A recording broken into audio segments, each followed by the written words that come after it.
आचार्य चाणक्य की 7 ऐसी नीतियाँ जो आपको समझाएंगी कि ज़्यादा समझदार लोग अकेले क्यों रह जाते हैं।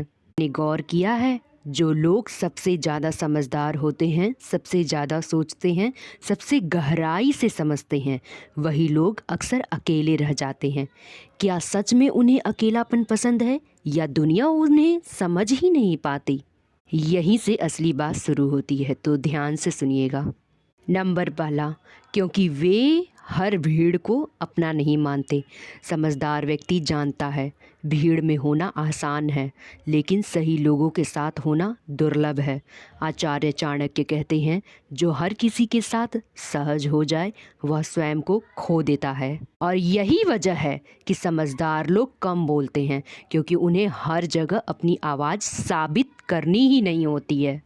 नंबर दूसरा, क्योंकि वे दिखावे से थक चुके होते हैं।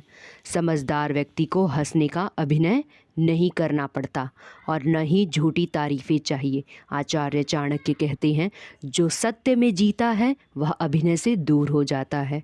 नंबर तीसरा, क्योंकि वे मूर्खता से समझौता नहीं करते। हर मजाक सहन करना बुद्धिमानी नहीं होती है और हर सहनशीलता कमजोरी नहीं होती है। आचार्य चाणक्य कहते हैं, मूर्खता के साथ समय बिताना अपनी बुद्धि को धीमा करना होता है। अब इस बात को और ध्यान से सुनिए आप सभी लोग। समझदार लोग अकेले इसलिए नहीं होते कि उनके पास कोई नहीं, बल्कि इसलिए होते हैं कि उन्हें हर कोई चाहिए नहीं होता है। नंबर चौथा, क्योंकि वे अपने मन की सुनते हैं। जहाँ ज़्यादातर लोग भीड़ की राय से चलते हैं, वहाँ समझदार व्यक्ति अपने विवेक को चुनता है।